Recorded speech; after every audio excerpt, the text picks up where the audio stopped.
तो क्या सोनिया गांधी और राहुल गांधी को नेशनल हेराल्ड केस में जेल हो जाएगी? क्योंकि ईडी ने भ्रष्टाचार केस में सोनिया गांधी को प्राइम एक्यूज और राहुल गांधी को मेन एक्यूज बनाया है। नेशनल हेराल्ड केस क्या है?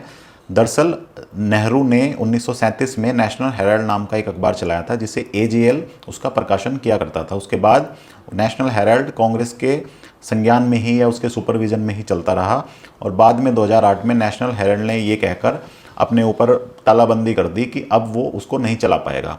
उसके बाद कांग्रेस पार्टी द्वारा उसको, और ये ईडी की चार्जशीट में है, उसको 90 करोड़ का लोन दिया गया, और उस 90 करोड़ के लोन देने के बावजूद भी नेशनल हेराल्ड नहीं चल पाया। उसके बाद यंग इंडिया नाम के नॉन प्रॉफिट कंपनी एक बनाई गई, जिसके निदेशक सैम पित्रोदा और सुमन दुबे थे। बाद में उस कंपनी के निदेशक या डायरेक्टर सोनिया गांधी और राहुल गांधी को भी बना दिया गया। उस यंग इंडिया को मात्र 50 लाख में उस नेशनल हेराल्ड के 90 करोड़ के लोन को शेयर में कन्वर्ट कर दिया गया, और उसकी सारी प्रॉपर्टी की ओनरशिप यंग इंडिया को ट्रांसफ़र कर दी गई, जिसमें सोनिया गांधी और राहुल गांधी की 76% हिस्सेदारी है। बताया, ये चार्जशीट में ये भी बताया गया कि लगभग नेशनल हेराल्ड के पास लगभग 2000 करोड़ की प्रॉपर्टी है।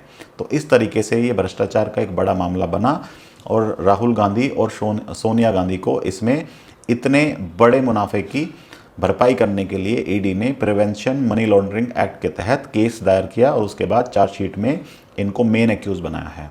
अब आप बताइए कि इस केस में इनको क्या सज़ा हो सकती है, या फिर केस ये आपको झूठा लगता है? कमेंट में बताइए, और मैं आपको अगली वीडियो में बताऊंगा कि आगे ईडी क्या कार्रवाई करने जा रही है।